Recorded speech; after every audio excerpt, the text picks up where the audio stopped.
الحمد لله والصلاة والسلام على رسول الله وعلى آله وصحبه ولا بعد. نقول tunaendelea أحكام الصيام. Tumeisha hadithi ya Mtume sallam kwa safarini na jeshi yake. Baada ya asr wamwambia watu wamechoka na somo, wako hoi, wanasikiliza amri yako. Mtume kaita maji glasi ya kunywa, mfungua mbele ya watu kwa baada ya asr, na bado kilomita 80 ingia Makkah, amefuata Makkah. حديث أبي لو تنصم عن حمزة بن عمرو الأسلمي رضي الله عنه أنه قال يا رسول الله إني أجد في قوة على الصيام في السفر فهل علي جناح؟ فقال صلى الله عليه وسلم هي رخصة من الله ومن أخذ بها فحسن ومن أحب أن يصوم فلا جناح عليه. رواه مسلم. وأصله في المتفق عليه من حديث عائشة أن حمزة بن عمرو سأل. حديثي أنا سمع متوم صلى الله عليه وسلم كان يقول كنت حمزة بن عمرو الأسلمي رضي الله عنه كسمع متوم الله تعالى إني أجد في قوة على الصيام في السفر. mimi nasikia nguvu wakati nasafiri, mimi naweza kufunga nisipati tabu kufunga ndani ya safarini, ina nguvu mashallah. Sasa mtume wa Allah, nitapata dhambi kama tafunga mimi ndani ya safarini? Na Allah kama anasema man kana minkum maridan au ala safar hadi miyam ukhra, kama mtu mgonjwa na safarini afungue alipe siku nyingine. Sasa mimi na uwezo kufunga safari, si kitabu. Je, kama mimi tafunga ndani ya safari nitapata dhambi? Tunakwambia hapana, ni ruhusa kutoka Allah subhanahu wa ta'ala. Yoyote amechukua ruhusa ya Allah wake mzuri hasan, na yoyote ataka kuchukua atakufunga hana dhambi. Hadithi hii maana gani? Mtu kama safarini yeye haathiriki, hapati tabu, maskini njaa, hapati kiu, basi afunge. Tunasema hii ruhusa kutoka Allah subhanahu wa ta'ala. Kama mtu amefunga hana shida, lakini kama mtu kufungua ni ruhusa kutoka Allah subhanahu wa ta'ala. Kama mtu anafungua ni nzuri, na kama mtu atafunga hana dhambi, lakini kwa sharti asikuathiri somo. Sasa iko hadithi nyingine mtasema, anasema laysa min albirri as-siyam fi safar, sio katika wema kufunga mtu ndani ya safari. Hadithi ina sababu. Mtume sallallahu alayhi wasallam kaona watu wamemzunguka mtu ambaye akapoteza fahamu, kaanguka kwa safarini. Mtume kauliza huyu mtu ana nini? Anasema kafunga na mpaka amezimia. Mtume anasema sio katika wema mtu afunge ndani ya safarini madama hii kitu inamdhuru, yani safari nafunga yeye inamba tabu. Sasa kama unasafiri, ndugu yangu, unasafiri safari yako nafunga inakusumbua, cha Mungu sio hivi, lazima ufuturu. Mtume amekataza sana. Na hadithi tumesoma hadithi mbaya, mtume watu wameendelea kufunga safarini kama hili, ulaika al-usa au wameasi mimi. Lakini amesema nini? Wakati watu wameathirika na safari na nafunga. Sasa yuko hadithi sahihi moja anasema, tumesafiri mimi na safari na Mtume sallallahu alayhi wasallam, ilikuwa mimi na Mtume basi tumefunga. Hadithi Anas, hadithi Abu Darda. Mpaka anasema yuko joto, mmoja wetu anaweka mkono wake hivi, anataka azuie jua kwa mkono, yani imefika tu mtafanya hivi kwa joto kali. Sasa watu wote katika msafara hii jeshi wamekula wote kasoro mimi na Mtume sallallahu alayhi wasallam.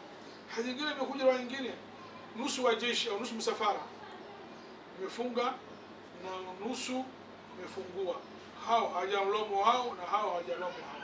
Sasa ni msala ruhusa, lakini ina sharti tu umefunga safarini, somo hii inakuathiri na kudhuru, ni haramu kuendelea kufunga. Sasa wao mختلفiana, mtu katotaka atakusafiri kufunga, yani mtu kama wewe Ibrahim, kwako wewe kufunga safarini na kufunga kwako ni sawa, basi tabu bora kwako zaidi nani kufuata ruhusa ya Allah. Na Mtume kasema hii nzuri sana, au ufunge. Ulama wanasema mahanabila wanasema bora uchukue ruhusa ya Allah, Allah kwa ruhusa, usipoteze ruhusa ya Allah. Na Allah anapenda mtu mja wake afanye kazi ruhusa yake. Kama Allah anapenda kitu, kama ametoa azma, amelazimisha watu watekeleze. Sasa bora kwa kuwa hapo ulama wanasema na khilafu, wanasema bora uchukue ruhusa Allah kama somo hakudhuru. Wengine wanasema pana lazima funge. Ni khilafu, lakini mimi nakubali ulama wanasema bali Shafi'ia hao bora ufunge. Narudia, kama somo hakudhuru na safari, bora utekeleze amri ya Allah Subhanahu wa ta'ala kuliko kudai dini. Madamu wewe upate tabu, bora ufunge. Alafu kufunga siku ya Ramadhani ina thawabu kuliko kuiba siku nyingine. Siku ya Ramadhani ina utukufu. Madamu hakusumbui, bora, sisema lazima. Bora tunakubali, ulama wanasema bora ufunge ile dhima asikudai Mungu Subhanahu wa ta'ala, na siku ya Ramadhani kufunga haifanani thawabu na utukufu siku nyingine. Natoa mfano Sheikh Ibrahim. Wewe unalipa Ramadhani qada deni. Kwa umeumwa au umesafiri, umekula kwa ruhusa Allah. Unalipa qada ya deni Ramadhani. Mchana Ramadhani siku nyingine kulipa deni ya Ramadhani, mkutana na mke wako mchana Ramadhani. Na kafara ya kuacha mtumwa uhuru au kufunga mwezi 2 mfululizo au kumlisha maskini 60. Ijmaa ulama wanasema una dhambi, unalipa siku ile tu. Manake kule siku ya Ramadhani na kutukufu kule wakati Ramadhani fatana ndoa mvunje heshima ya Ramadhani. Kama Ramadhani haipo, Ramadhani yako imeharibika, lakini utalipa siku nyingine kafara ulipe. Sasa bora mtu adama asikii shida, bora afunge ili atimize amri ya Allah Subhanahu wa ta'ala. Safari mtu anafunga, anataka kufungua huko nyumbani, wewe unakula mchana Ramadhani alafu unaondoka, hapana. Kauli sahihi ya ulama, huwezi kuanza kula mpaka utoke umaache Dar es Salaam. Usikana wewe umekula hapa, safari yenyewe imekansa, nakwambia ndege imekansa, tufanye au gari haendi au umetokea mtu kafa jirani yako rafiki yako umekansa.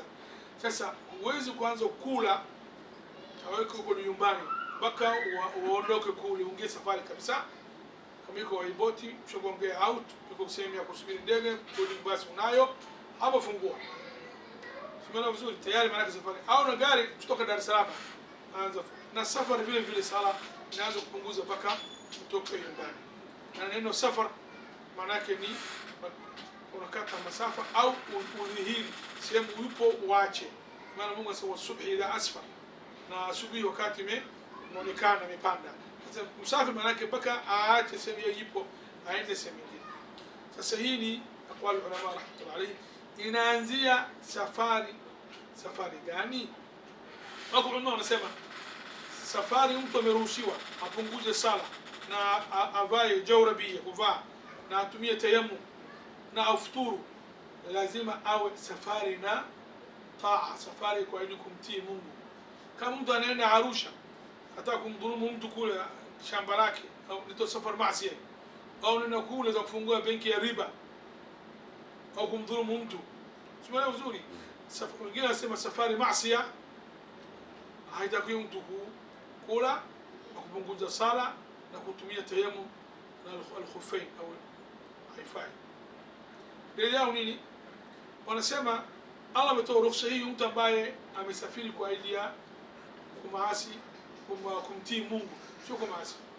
Tunatumia aya ambayo mtu Allah subhanahu wa ta'ala anasema mtu amesafiri hawezi kula njaa, ameona mzoga ni tosio almayit mzoga, Mungu asema hawezi kula isipokuwa kidogo tu. Faman iturra ghayra baghin wala adil fala ithma alayhi. Mchukua aya hii maana yake yeyote ambaye akapata dharura kula hii kitu kwa ajili dharura tu, ni haivuki mipaka, niruhusiwa ale mzoga. Sasa huyu mtu hajavuka fala ithma alayhi, hana dhambi, ni dharura. Huyu amesafiri safari ambayo haramu, anasema somia au hawezi atafunga huyu na sala hapunguzi. Kama wanasema hivi rahmatullahi ushahidi wao, lakini mimi nakubali ulama kwa ya pili wanasema safari yoyote Muislamu anasafiri ambayo hata kama anafanya maasi katika safari hii unafanya maasi, mfano safari hii, kwa sharti maasi hii haimtoi katika Uislamu, sio dhambi kubwa kabisa, ana ruhusa kupunguza sala na ruhusa kufungua na ruhusa kutumia mchanga kama maji hana na ruhusa kuvaa kufeni. Ni hii mikono kubali ni sahihi kabisa, madama maasi mtu ampelekee mtu kukufuru. Kauli hii nikubali nayo, lakini ina khilafu baina ahli ilmu. Safari inaanzia kilomita ngapi? Ni kauli ndefu sana, lakini inaanzia kuanzia 85 86 kilomita. Yaani mtu kama anaenda Bagamoyo au Mlandizi kilomita 60, Dar es Salaam 65, hamna haja ya kupunguza sala wala kufungua, manake bado kwa kauli jumhur al-ilm Shafi'iyya wal Hanabila wal Malikiyya wanaona ni 85 inaanza hapo kupunguza. Na hii kauli jumhur al-ilm. Swali ya mwisho, muda gani mtakiwa niko safari nipunguze na nile nifungue? Wakhtalafiana ulama. Yuko hadithi tunasema kwa Tabuk siku 20 wanapunguza sala, yuko siku amekaa mtasema siku 15 Maka kupunguza sala, na siku yuko mtasema amekaa Maka haji wadaa siku 4 ilikuwa anapunguza sala.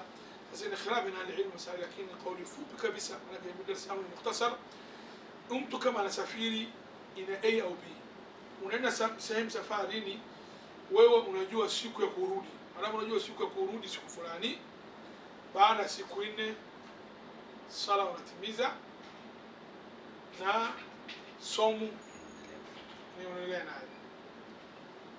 Lakini kama hujui siku gani unamalizia, kwa unafuata kitu fulani mpaka aishe, huyo anaendelea kufunga, kufungua na kupunguza sala, na hajui siku gani yeye anarudi. Hii ilikuwa ahkamu siyam, na nimetoa mukhtasar, lakini ulama wamختلفiana katika masala hii. حديث من جه حديث عبد الله بن عباس رضي الله عنهما. أنا سمع عبد الله بن عباس رضي الله عنهما رخص للشيخ الكبير أن يفطر ويطعم عن كل يوم مسكينا ولا قضاء عليه، رواه الدارقطني والحاكم وصححه. حديثه تتاجى إن شاء الله. عبد الله بن عباس سمع ميروسيوا، كسمع صحابي ميروسيوا، أنا كمرخوص بتوكتك تو محمد صلى الله عليه وسلم بتوكتك الله سبحانه وتعالى. Umeruhusiwa mtu mkubwa ale mchana Ramadhani, badala yeye ale lakini alipe fidia maskini moja na hawezi kulipa. Yaani mtu mzee somo yeye hawezi, kwa sharti akili yake kutima, kumbukumbu anayo. Kama hana kumbukumbu hakuna somo kwake, watu wasipate tabu. Mtu baba yako na mama yako watu wazima, wengine kumbukumbu inapotea, mwingine anakuja unaangalia 50%, asilimia zaidi wapi yeye kumbukumbu hana. Kama 50%, 60 kumbukumbu hana, somo kwake sio wajibu, ni usihangaike wala usilipi hata kumlisha maskini. Lakini kwa sharti mtu mzee somo hawezi, akili yake iko timamu, huyu atakula na atalipa maskini chakula, unalipa saa, yani kilo 2.5 au mchele 600 gram unamlipia mtu, au unamwita watu kila siku mtu anafuturu kwako, au na Ramadhani unamlisha watu 30 mara moja yeyote, lakini Ramadhani asiishe takiwa watu 30 au 29 ushamlisha, niye atakula atamlisha maskini. Ulama wamechukua kiasi hapa, na vile vile mtu kama anakuwa mgonjwa ambaye haitarajiwi mtu kupona kabisa, nasafisha figo na nini na kansa, sallallahu yahfadhu jamii al-amrad al-udhiyya wal-ruhiyya, hawa watu watakula ruhusa, lakini watamlisha maskini.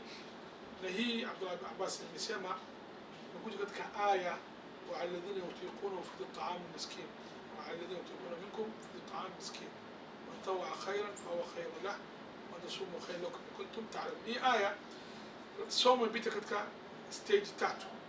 Kwa mtu mwanzo, kama atakufunga anafunga, kama atakufunga hataki ana khayari kufungua, anamlisha maskini. Stage mpita somo ilikuwa hivi, baadaye imekuja lazima kila mtu ana uwezo lazima afunge. Sasa hii Ibn Abbas anasema ile ambayo yuko mtu khiyari atakufunga funga. Kama huwezi kufunga lakini ahsemi sitaki kufunga bwana, ruhusa unamlisha maskini moja wewe utakula. Ilikuwa mwanzo. Ibn Abbas anasema ile imefutwa kule, lakini mbaki katika bibi kizee na watu wazima, mwanaume na mwanamke, na watu ambao wale wanasema watu wagonjwa ambao ugonjwa wao haitarajiwi kupona. Wallahu a'lam wa a'lam. Sallallahu ala Muhammad wa ala alihi wa sahbihi.